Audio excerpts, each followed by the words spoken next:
6. Romanos 6. Vamos ler novamente do verso 1 até o verso 10. Bem?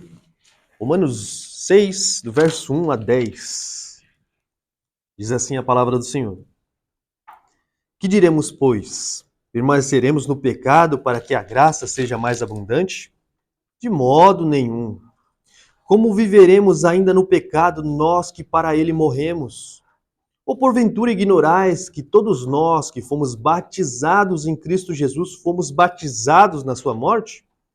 Fomos, pois, sepultados com ele na morte pelo batismo, para que, como Cristo foi ressuscitado dentre os mortos pela glória do Pai, assim também andemos nós em novidade de vida. Porque se fomos unidos com ele na semelhança da sua morte, certamente o seremos também na semelhança da sua ressurreição. Sabendo isto, que foi crucificado com ele o nosso velho homem, para que o corpo do pecado seja destruído e não sirvamos o pecado como escravos. Porquanto quem morreu está justificado do pecado. Ora, se já morremos com Cristo, cremos que também com ele viveremos. Sabedores que, havendo Cristo ressuscitado dentre os mortos, já não morre. A morte já não tem domínio sobre ele. Pois quanto a ter morrido, de uma vez para sempre morreu para o pecado. Mas quanto a viver, vive para Deus. Amém? E aí? Oremos. Senhor nosso Deus, graças te damos, ó Pai, pela oportunidade de nos reunir sobre a Tua palavra, Pai. Que o Senhor possa abençoar-nos nessa noite, falar no nosso coração, ó Pai, mediante a Tua palavra, Pai. Abençoa Teu povo, ó Pai. Nos molda a imagem do Teu Santo Filho, Pai, para o louvor da Tua glória. Em nome de Jesus te pedimos e te agradecemos. Amém, queridos. Sim. É o que a gente vai falar hoje. Você já viu uma borboleta? De onde ela sai? Ela sai de um casulo, não sai? Ela é uma lagarta. Isso, ela é uma lagarta. Isso, e depois vira uma borboleta. É o que nós vamos falar hoje, praticamente. Isso. Você vai entender por quê. É um simbolismo para falar do que ocorreu conosco quando nós chegamos até Cristo. Que bom que vocês estão atenciosos, vocês estão olhando os desenhos. Por isso que eu gosto de colocar uns desenhos para vocês ficarem observando. Mas amém. Vamos recapitular o que a gente viu até aqui no capítulo 6 de Romanos 6. Vocês lembram que Paulo ele está trazendo um argumento para dissipar um pensamento herético, né? Um pensamento errado que podia ter suscitado na mente dos leitores depois dele ter terminado o capítulo 5. Quando ele falou daquela questão, onde abundou o pecado, superabunda a graça. Então, se formos distorcer o evangelho, e se fosse distorcido o evangelho na mente deles, eles pensariam nessa, então vamos pecar, vamos viver uma vida de pecado para que a gente sinta uma maior graça, um maior sentimento de perdão. E Paulo, para refutar esse pensamento que poderia ter suscitado na mente dos seus leitores, e não é difícil isso ter ocorrido, né? Uma pessoa não convertida, ela pode, de fato, ter esse pensamento. E a gente viu até alguns exemplos na história da igreja. Então, para dissipar esse argumento, esse pensamento, Paulo ele traz esses dois argumentos sobre todo esse Romanos, sobre todo o capítulo de Romanos 6. Nas aulas anteriores, o que a gente viu? Que é impossível um verdadeiro cristão ele ter uma vida no pecado. Porque nós sabemos o que ocorreu com os cristãos quando creram. Nós vimos até aqui que nós fomos unidos ao nosso Senhor Jesus Cristo. E quando nós fomos unidos ao Senhor Jesus Cristo, ocorreu o quê? Uma transformação em cada um de nós. Nós entramos para a família da fé, e nós passamos a morrer para o velho mundo, né? Como Paulo diz, o velho homem ele foi crucificado com Cristo, ele morreu com Cristo, ele ressuscitou para uma nova vida. E nós vimos na última aula, a gente até falou um pouquinho sobre se há evidências de fato que nós fomos convertidos, que nós crucificamos de fato o velho homem com Cristo. né, mediante ali as evidências que tem, né, os frutos que nós damos, né? Tanto que nós lemos João 15, Jesus ele diz que ele é a videira e nós somos os ramos, as varas. Se a gente está ligado nele, a gente dá fruto, né? A gente não vai dar fruto, o fruto que nós dávamos em Adão, que é o pecado, né, que é a desobediência. Se a gente está ligado a Jesus, a gente vai dar fruto de santidade, fruto de justiça, né? Fruto daquele que de fato tem essa nova identidade, até que nós falamos isso também, né? Nós ganhamos uma nova identidade. E hoje, eu coloquei o tema aí, ó, triunfo sobre o pecado e a morte, né? Triunfo sobre o pecado e a morte. O texto que nós lemos, se você prestou atenção, Cristo ele nos dá uma garantia. Que garantia é essa? Que nós triunfamos sobre o pecado e sobre a morte, se nós estamos ligados a Ele.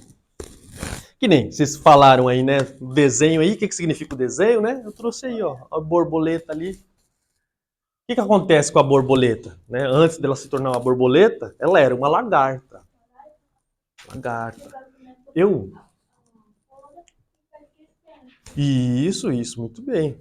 Eu lembro, quando eu era pequeno, acho que devia ter a idade de vocês. Na minha casa no Brasil tinha um quintal grande e tinha várias árvores lá. Tinha uma goiabeira, tinha uma romã, tinha um pé de ameixa, né?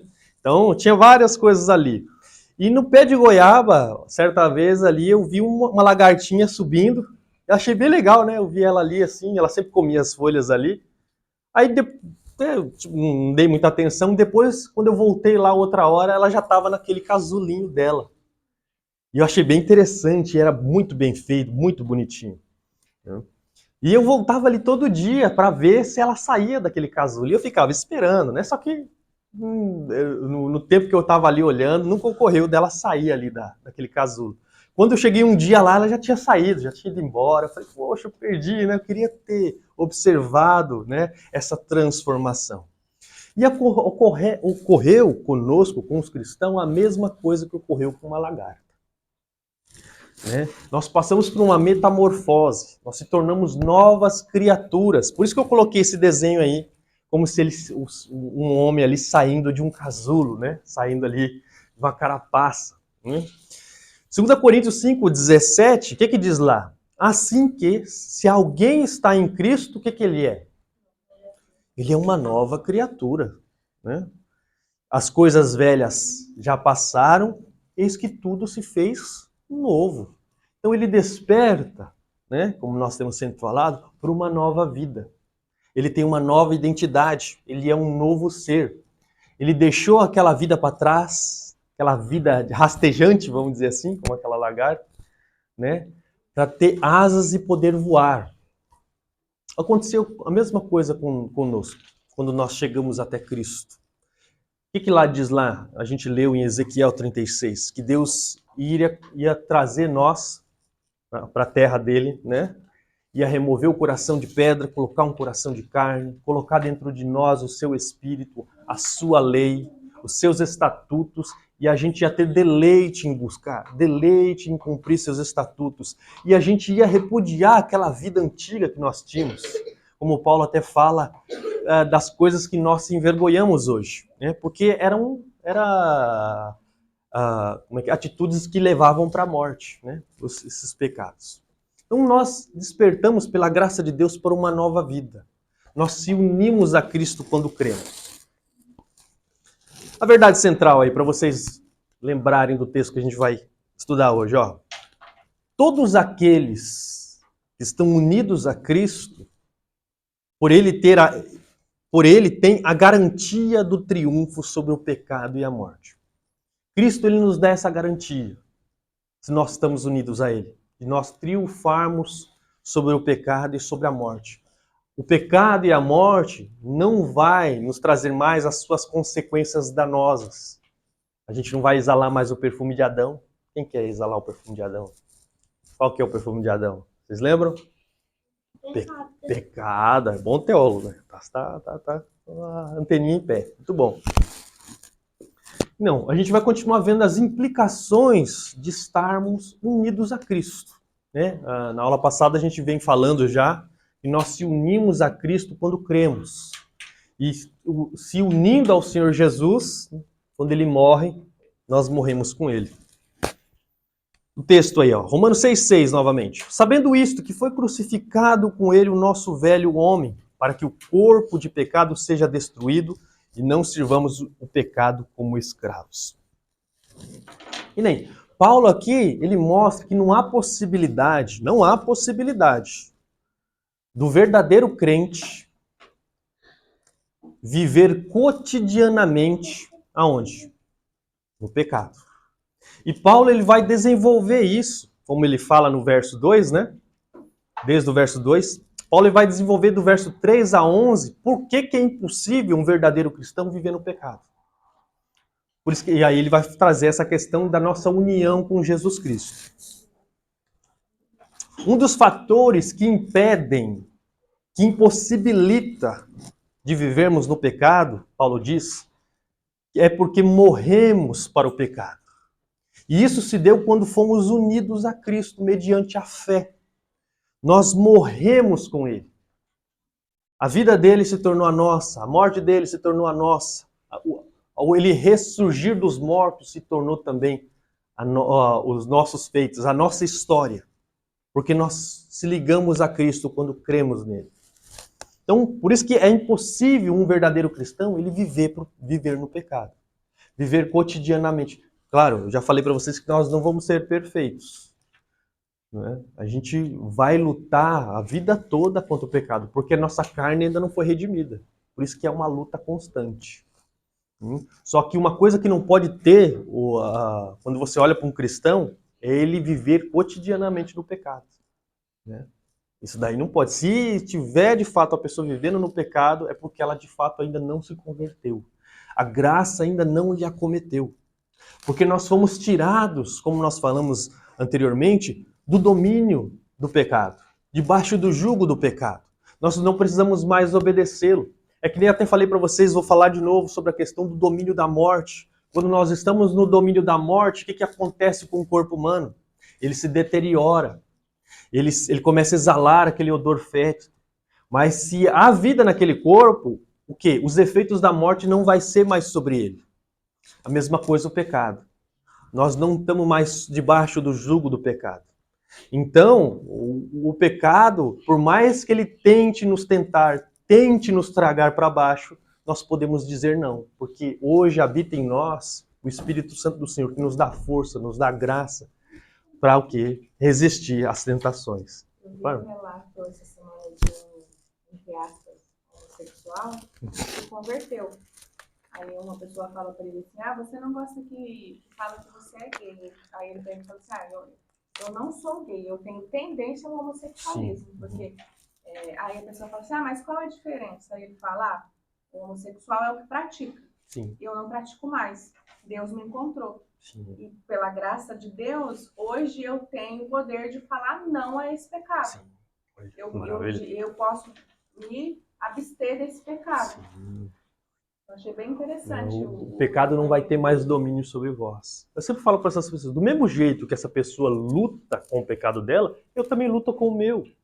Eu tenho uma inclinação a olhar para as mulheres.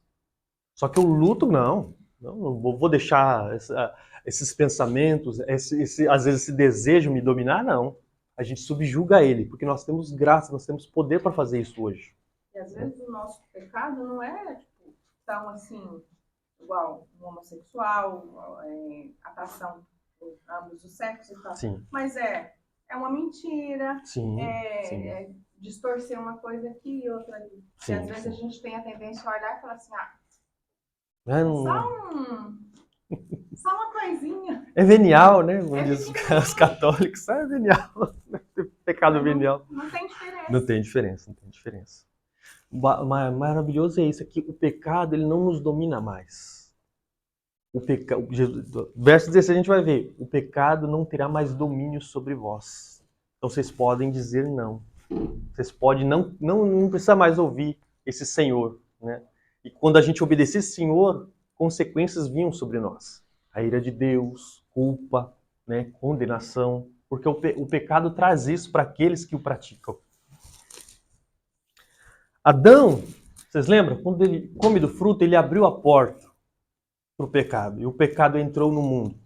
Escravizou os homens, né? Tirou a sua liberdade. Colocou um jugo sobre os homens. Assim que aconteceu com todos os homens se tornaram escravos do pecado. Passaram a pecar, passaram a dar vazão aos desejos impuros do seu coração, porque o coração ele se entenebreceu por causa do pecado. Todos aqueles que servem ao pecado, os que estão vivos para o pecado, têm parte nas consequências danosas advindas dele. O que eu falei, culpa, condenação, morte eterna, uma das piores. Porque vocês lembram que o pecado é rebelião contra o Criador do universo. Então aquele que se rebela contra o Senhor, há de receber as consequências dos seus atos. Por isso que é terrível estarmos vivos para o pecado. Lembra que eu falei para vocês? Se você está vivo para o pecado, você está morto para Deus.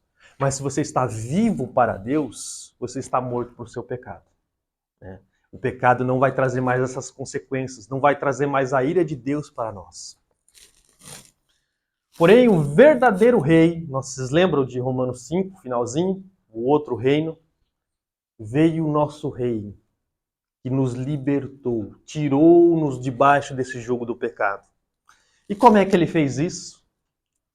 Nem até dei esse exemplo, né? Um escravo que estava debaixo de um déspota, de um tirano lá, de um senhor ruim, que o maltratava. Quais são os modos pelo qual você pode tirar aquele escravo debaixo do jugo daquele senhor? Ou é o próprio senhor dando a carta de alforria, tá, você está livre, não precisa mais me servir. Ou alguém vai lá e paga um preço, aí eu quero comprar ele. Foi o que Jesus fez, ele nos redimiu assim também. Ou ele morre. Quando a pessoa morre, ela não tem como mais ela obedecer àquele senhor. Por mais que ele fale, faça isso, faça aquilo, ele já está desligado daquele senhor por meio da morte. E foi isso que o nosso Deus fez conosco. Ele nos tirou debaixo do jugo do pecado, nos matando. Nos matando. Ele nos matou com quem? Com Cristo. Porque quando nós cremos, nós depositamos fé, nós confiamos no nosso Senhor Jesus, nós fomos ligados a Ele. Nós fomos unidos a Ele, que é o que a gente fala da união mística, do crente com Cristo. E é o que eu falei para vocês aí. Eu gostei desse exemplo aqui que eu tinha elaborado. Né? Você estar no domínio da morte. Quando nós estamos no domínio da morte, ela traz prejuízos para a pessoa. Ou seja, quando alguém morre, ela passa a se deteriorar, se decompor, cheirar mal. Mas se em tempo oportuno, eu até falei se uma pessoa, que nem a pessoa teve uma parada cardíaca, falam que num período ali de 10 minutos, se você ressuscitar ela não morre, né? Não acontece a morte cerebral e ela volta à vida. Se você ressuscitar ela em tempo oportuno, esses efeitos trazidos pela morte não afetarão o corpo dela. E foi isso que ocorreu conosco. Deus, ele nos ressuscitou. Porque nós estávamos mortos para ele, mas ele nos ressuscita, nos traz vida, e os efeitos da morte não são sobre o corpo. A mesma coisa foi a questão do pecado. Nós estávamos no domínio do pecado, mortos em delitos e pecados, mas Deus, ele nos deu vida juntamente com Cristo, nos trazendo a vida, fazendo com que a gente não permanecesse mais nesse domínio do pecado. Não estamos mais sob o seu domínio. O pecado foi destituído de poder. Como eu dei o exemplo, né? É interessante que, para aquele, como é que fala? O verso 7, né? O corpo de pecado seja destruído. Como eu falei para vocês na última aula, não é extinguir, não é fazer desaparecer. Quando ele fala do corpo do pecado, essa inclinação que nós temos para o pecado. Né? Porque o pecado ele usa nossos membros para efetuar as suas ordenanças e trazer males para o corpo. Só que quando nós somos unidos a Cristo e morremos, o pecado passa a ter o quê? Como é que fala a palavra? Eu esqueci o nome. Não é desativar, eu esqueci a palavra. Tornar ela não é inútil. Inapta. Acho que isso é boa palavra, inapta. Estou tentando lembrar aqui, eu vou escrevendo várias palavras, vários sinônimos, eu fico bem perdido. Mas isso que ocorreu. Quando nós morremos com Cristo, o pecado se tornou inábil. Em virtude de nossa morte com Cristo, é inconcebível retornarmos à velha vida. É o que aconteceu. Quando nós nos unimos a Cristo, o velho homem foi crucificado com Cristo. O velho homem morreu. O velho homem, como disse a irmã Marilene na última aula, né? É aquela pessoa que éramos antes da nossa conversão. Antes de nós chegarmos à fé, nós andávamos por locais, falávamos coisas, fazíamos atos e nós abandonamos por completo como nós chegamos a Cristo. Até dei também aquele exemplo, a questão do Nick Cruz, aquele gangster de Nova York, depois de ser evangelizado por o David Wilkerson, né? Ele chegou assim, quer dizer agora que eu vou virar um anjo, né? As facas, né? Os revólveres eles vão ser destituídos da minha vida, porque eu não preciso mais dele, não faz parte mais da minha identidade. E é só questão de tempo até que isso ocorra na nossa vida.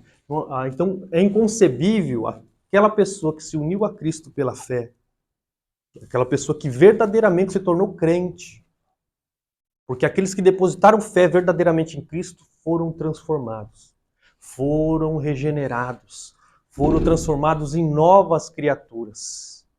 Como eu até falei, uma nova identidade. Aquela velha identidade foi deixada para trás. E a gente despertou para uma nova vida.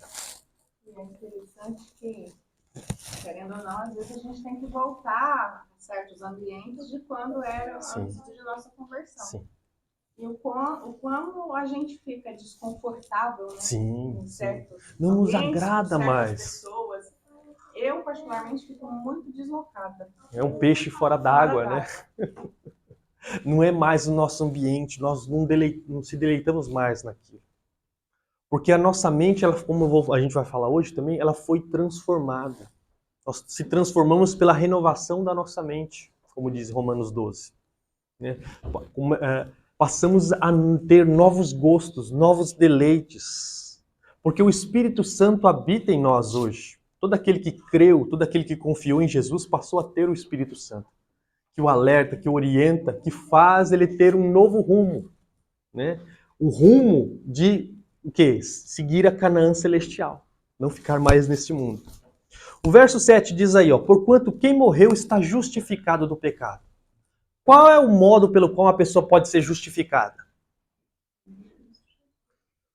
Tá certo, mas tirando Cristo, vamos dizer assim, uma pessoa, ela cometeu alguma coisa, cometeu um crime. Qual é o meio pelo qual ela pode se tornar justa? Se tornando inocente. Mas Ela... Não, mas ela é culpada mesmo. Não tem como. Tem como sim. É você alguém pagando a culpa por ou ela. então pagando ali. Então tem que haver um pagamento para a pessoa estar livre, né? Mesma coisa, essa é a questão. Quando alguém comete um crime, para ele ser justificado perante a lei, ele vai ser condenado e ele vai cumprir a pena. Depois que ele cumpre toda a pena, ele está limpo, ele se torna justo, porque ele pagou o que ele devia. Não é verdade? Foi o que ocorreu conosco. A única maneira de ser justificado do pecado é pagando o preço do pecado. Não há outro meio de ser justificado assim. Como pode ser justificada uma pessoa que foi condenada por um crime e foi sentenciada à prisão? Somente indo para a cadeia e pagando a penalidade de seu crime.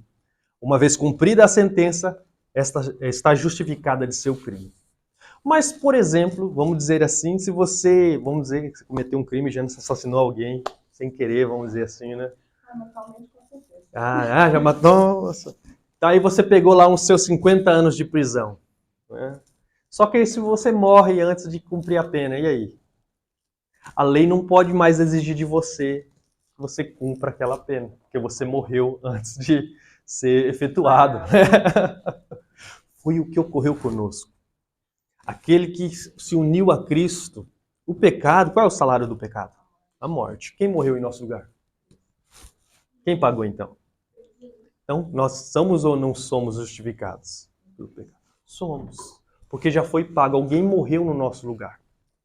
Né? E outra, não tem como a lei, não tem como exigir de nós que a gente pague essa sentença, que nós sejamos punidos. Alguém já pagou. Alguém já se colocou em nosso lugar e sofreu a pena. Ou não tem como, ou até mesmo não tem como nós cumprirmos essa pena porque nós morremos antes de recebermos ela. Isso ocorreu por causa de quê? De estarmos unidos a Cristo. Por isso que é maravilhoso. O pecado já não tem mais como nos afetar porque nós morremos para Ele. Nós somos justificados dele, nós não precisamos sofrer a punição que Ele traz por causa de Cristo. Cristo já sofreu no nosso lugar. Cristo se interpôs entre nós, o nosso terrível pecado, e sofreu as consequências dele. Então, a única maneira da pessoa ser justificada, ela é pagando o preço. E Cristo pagou ela no nosso lugar. Olha. Nossa morte para o pecado é resultado de nossa união com Cristo. Como a gente viu do verso 2 a 11. É porque ele morreu para o pecado que nós morremos para o pecado. Assim, torna-se evidente que a nossa morte para o pecado não é algo que nós fazemos, mas algo que Cristo fez e cujo valor se estende a todos os que se encontram unidos a eles. Aí é a pergunta, você está unido a Cristo? Como é que nós podemos ser unidos a Cristo? Crendo nele, confiando nele. Quando nós cremos no nosso Senhor Jesus, se unimos a ele. Mas, como eu falei, há evidências. Dá para saber se você foi unido a Cristo ou não. Como é que a gente sabe? Os nossos frutos. Que eu sempre falo para vocês, fruto de arrependimento. Boas obras, né? As questões assim, nem Tiago fala, né? Mostra, né? Você vem com a sua fé, mas eu com as minhas obras eu vou mostrar a minha fé. Porque a fé, ela não vem sozinha. A fé, ela vem carregada de frutos, né, de obras, boas obras. E essas obras não são feitas para adquirir salvação, como nós já aprendemos. Ninguém é justificado por aquilo que ele faz. Mas essas obras são o quê? É um coração grato. É uma resposta ao amor que nós recebemos. Né? Gosto até de Lutero, ele falava assim, que Deus não precisa das suas obras, mas o seu vizinho precisa, irmã Mônica. Entendeu? Então é por isso que faça boas obras. Cumpra a lei, né? Beneficie, ame o próximo como você ama a si mesmo. Se estamos unidos a Cristo, Ele nos garante o triunfo sobre o pecado. O pecado não pode mais nos ameaçar, nos prejudicar, pois não estamos debaixo do seu domínio. Então Cristo, Ele nos garante isso. Ele nos garante isso como? Se estamos unidos a Ele. Se estamos unidos a Ele, é que nem um galho. Se você corta um galho, o que acontece com ele? Ele não está mais sendo sustentado com a seiva. Não está ali mais ligado ao caule. O que acontece? Ele morre, ele fenece. Mas se ele está ligado, ele é alimentado. Então é garantido vida a ele. Né? Ele não vai sofrer, né, ele não vai secar, ele não vai morrer, porque ele está ligado a Cristo. Então, Cristo nos garante esse triunfo sobre o pecado, se estivermos ligados a Ele. Por isso que é bom você sempre olharem a sua vida e ver se você está ligado de fato a Cristo. Se você tem dado fruto. Se você tem, vamos dizer assim, tido vitória contra o pecado. Se você não está tendo vitória contra o pecado, aí é que nem o pastor Augusto Nicodemos, né? Foi fazer aquela viagem de 5.000 quilômetros. Teve algum problema? Um pneu furado. Mas o que é um pneu furado em 5.000 quilômetros? Mas se o seu pneu fura a cada 100 metros, 1 quilômetro, tem alguma coisa errada. Né? Será que você foi regenerado mesmo? Né? Será que pulsa nas suas veias o sangue, né, do nosso Senhor Jesus? Segundo, implicações de ter ressuscitado com Cristo. O restante do texto. Ora, se já morremos com Cristo, cremos que também com Ele viveremos, gente. Olha só. É o que a gente falou, né? Ser uma nova criatura. Para viver para Cristo, nós fomos colocados debaixo do jugo do nosso verdadeiro Senhor. E quando nós chegamos a Ele, nós fomos transformados. Nós fomos renovados. Por isso que fala, assim, se alguém está em Cristo, nova criatura é. As coisas velhas passaram e eis que tudo se fez novo. Nós deixamos aquela vida de pecado. Aquela vida que só tinha morte. Né? E se tornamos uma nova criatura vivendo para quem? Não para mais, não para nós mesmos mais, mas para Deus. Não é verdade? Olha só o que diz Colossenses 1,13. Ele nos libertou do império das trevas e nos transportou para o reino do Filho do seu amor. É um texto que a gente já leu bastante. E Gálatas 1,4, olha só. O qual se entregou a si mesmo pelos nossos pecados, né, Jesus? Olha só, para nos desarraigar deste mundo perverso, segundo a vontade de nosso Deus e Pai. Olha só o que aconteceu com o crente. Ele foi desarraigado deste mundo perverso. Ele foi tirado desse mundo perverso. O quê? O que é esse mundo perverso? É o curso desse mundo, não é? Que nem a Jana falando, vou em alguns certos ambientes que eu não me sinto mais à vontade lá. Por quê? Você foi tirado desse mundo de trevas, desse mundo de pecado. O seu deleite não está mais nessas coisas. Por isso que você não cabe, você não se encaixa mais nesse mundo, porque seu coração, ele foi dado vida, ele foi tirado desse coração de pedra e colocado um coração de carne. Você foi desarraigado, tirado pela raiz, né? É a palavra, tirado pela raiz desse mundo. E você foi transportado para o reino do Filho do seu amor, como diz lá Colossenses 1,13. Fomos removidos do mundo das trevas e levados para o reino de Cristo. Lembra da última pregação em Romanos 5, dos estandartes? O que era um estandarte? Uma bandeira, não é? Nem a bandeira de um país. Quando você olha para a bandeira de um país, ali, naquele país, tem leis que regem. Ela tem todo um pedaço de terra ali que faz parte daquele reino, daquele país. Né?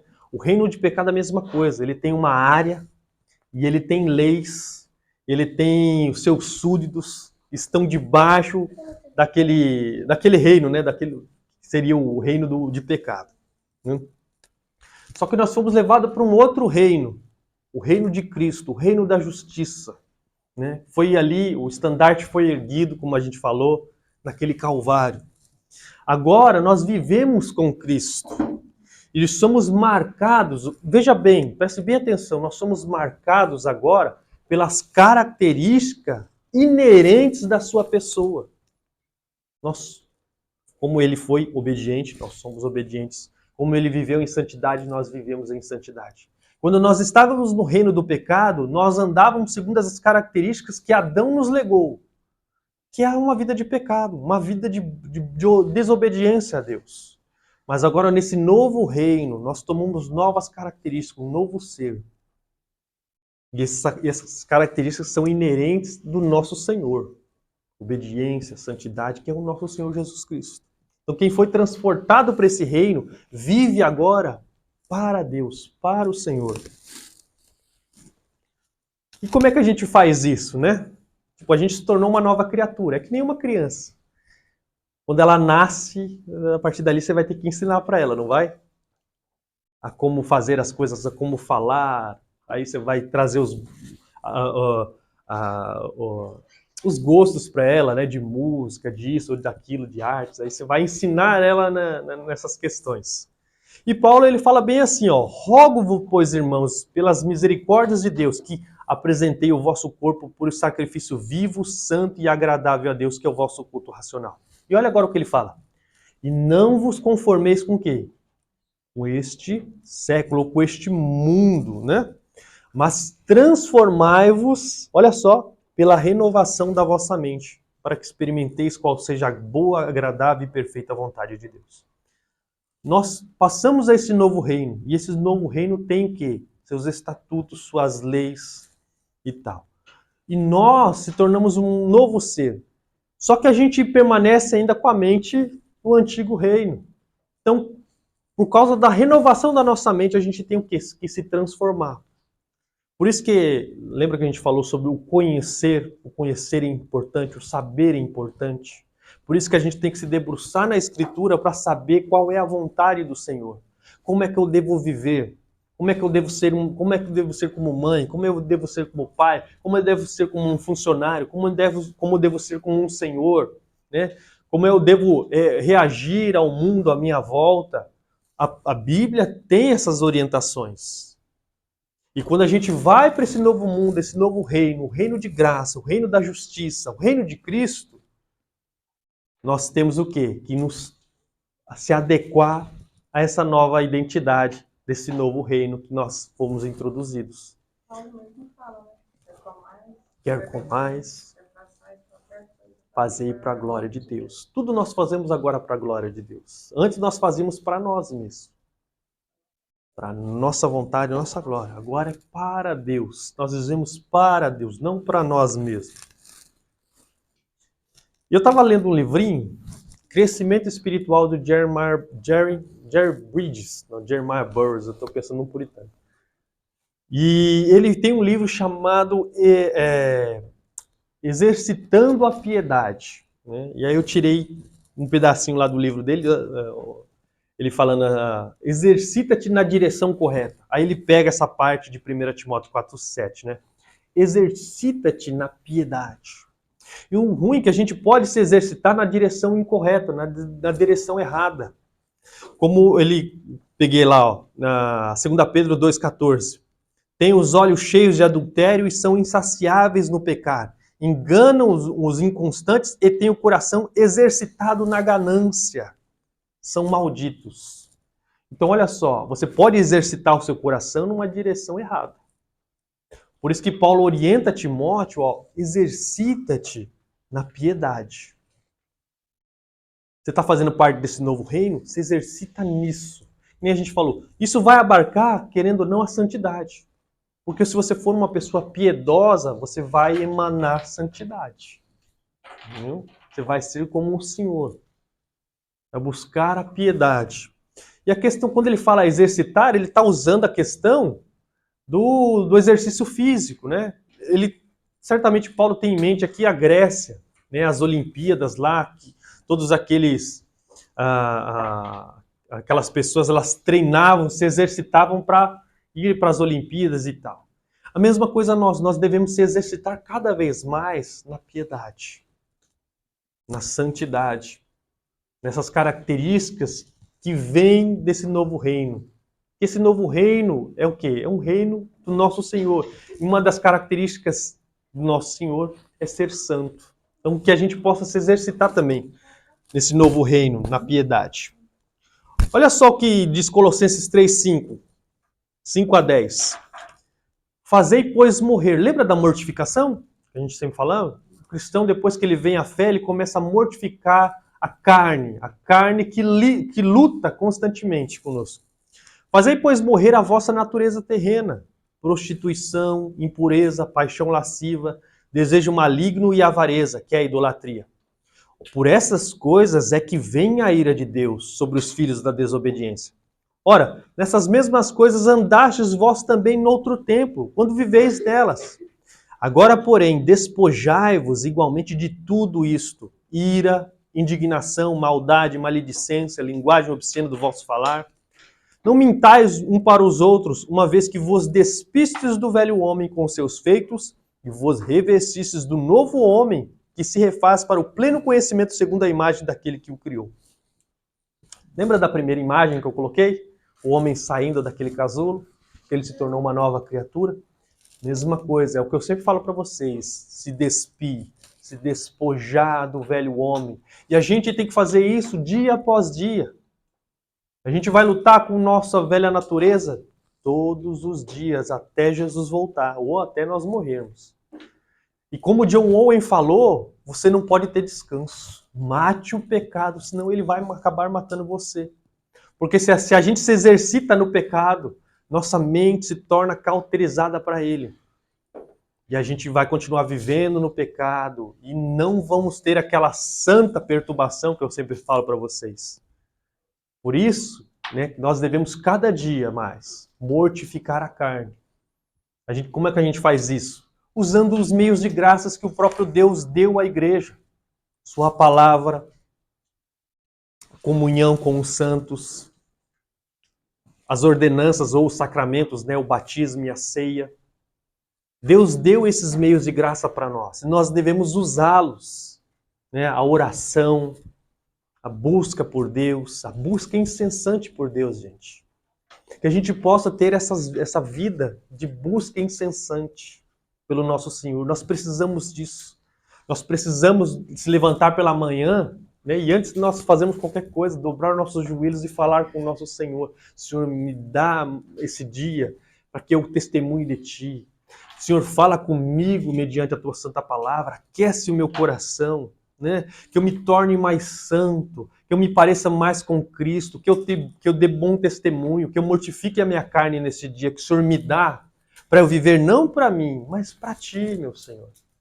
Que a gente possa fazer isso, exercitar essa piedade.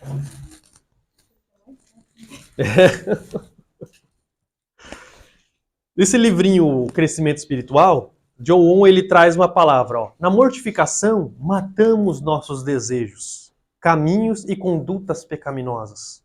Como escreve John Owen, famoso teólogo reformador do século XVII, matar um homem ou qualquer outro ser vivo significa retirar o princípio de sua força, vigor e poder, de modo que ele não possa mais agir ou exercer quaisquer atos por si mesmo. Por isso que fala, mortifique a si mesmo. Mortifique a sua carne na mortificação. Matar um homem, você tem que matar mesmo. Mata esse velho homem aí, tá querendo se levantar toda hora, né? Matar um homem ou qualquer outro ser vivo significa retirar o princípio de sua força, vigor e poder, de modo que ele não possa mais agir ou exercer quaisquer atos por si mesmo. Que assim seja. Mortifique a sua carne dia após dia e use os meios de graça para isso. Sabedores de que, havendo Cristo ressuscitado dentre os mortos, já não morre. A morte já não tem domínio sobre ele. Legal que a morte ficou de mãos abanando. Pois não pode mais colocar o quê? O nosso Senhor no seu domínio. E maravilhoso é que todos que estão unidos a Cristo, consequentemente, aqueles que estão ligados a Cristo também não podem mais entrar no domínio da morte. A morte vai ficar de mãos abanando. Porque, como eu já falei para vocês, nós ressuscitaremos à semelhança de nosso Mestre. A morte não tem mais domínio. Leia aí de novo, ó. Sabedores de que, havendo Cristo ressuscitado dentre os mortos, já não morre. A morte já não tem domínio sobre ele. A morte se tornou impotente. Por isso que Paulo zomba dela. Ó morte, onde está seu aguilhão? Entendeu? Deus, o nosso Senhor, atou suas mãos e pés. Por isso você pode zombar dela hoje. Porque você, por mais que ela te mate, você não permanecerá na morte. Porque você está ligado ao Senhor da vida. Pense nisso, reflita nisso. Cristo garante o nosso triunfo sobre o pecado e a morte, gente. Por isso, vocês estão ligados a Cristo, vocês creram, vocês firmaram, vocês têm essa fé verdadeira. Porque se vocês têm essa fé verdadeira, você está ligado à videira, que te dá a vida. Pois quanto a ter morrido, de uma vez para sempre morreu para o pecado, mas quanto a viver, vive para Deus. Morremos de uma vez por todas para o pecado. Seus efeitos danosos não podem mais ameaçar-nos, pois as consequências do pecado só residem em quem está vivo para ele. Você está vivo para o pecado? Você vive cotidianamente no pecado? Creio que não. Eu creio que vocês olharam para as chagas do Salvador. Eu creio que vocês depositaram a confiança plena, completa nele. Por isso que vocês se tornaram novas criaturas. Por isso que vocês têm desejo de santidade. Por isso que vocês têm desejo, por isso que vocês estão aqui hoje. Vocês vieram buscar algo aqui hoje. Quero ouvir da palavra do Senhor. Tenho sede de ti, Senhor. Me torna um servo teu. Eu sempre orava assim, Senhor, me torna um servo teu. E ele o fez, graças a Deus. Ele tirou aquele coração de pedra, me deu um coração de carne, me fez uma nova criatura. Para o louvor da sua glória.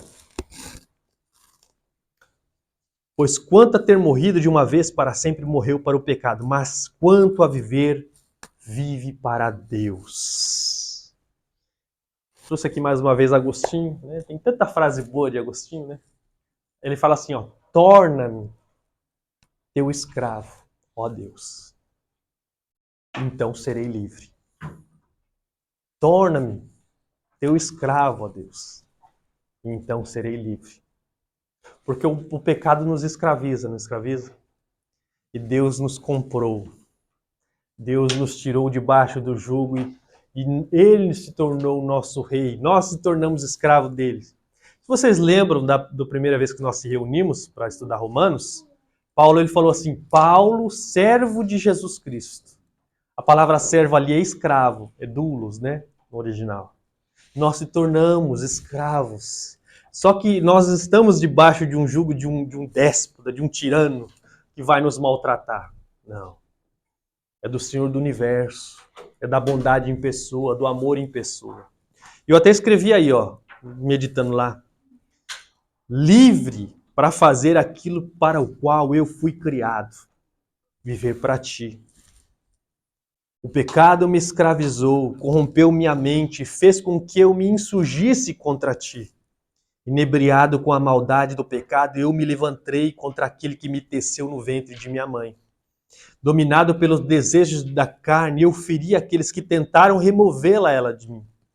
Mas a tua mão, com o teu divino poder, removeu as trevas do meu coração e fez ali morada. Assim passei a enxergar que não fui feito para mim, mas para ti. Foi uma oração que eu coloquei. Fiquei pensando, né? Olha, de tanto ler Agostinho, parece ele escrevendo, né? Mas é isso que ocorreu conosco. Nós fomos tornados servos do Senhor. Servos para servi-lo. Servir e se parecer com Ele, ter as características dele. Por isso que eu falo, se parecer. Por isso que eu sempre nas orações eu falo, o Senhor nos molda a imagem do seu Filho. Cristo faz-nos triunfar sobre o pecado e a morte. Porém, esse triunfo está somente sobre aqueles que nasceram de novo. Tenha sempre isso em mente. Você só pode triunfar sobre o pecado e a morte se você está ligado a Cristo. Se você de fato nasceu de novo. Se você é uma nova criatura. Se você ainda permanece, você ainda é o velho homem. Vive segundo os preceitos do Senhor pecado. Saiba que só paira sobre você a ira de Deus. Mas se você está unido a Cristo pela fé verdadeiramente, você se tornou uma nova criatura e você pode triunfar. Você tem que até falei de novo, as benesses advindas do Calvário. Você tem a paz com Deus, tem a reconciliação. Né? Você tem a justiça sobre você, por causa, não pelo aquilo que você fez, mas por aquilo que o nosso Mestre fez, por estarmos unidos a Ele. Amém? Deixa esse estudo para vocês aí. Hiro pode orar por nós? Para terminar?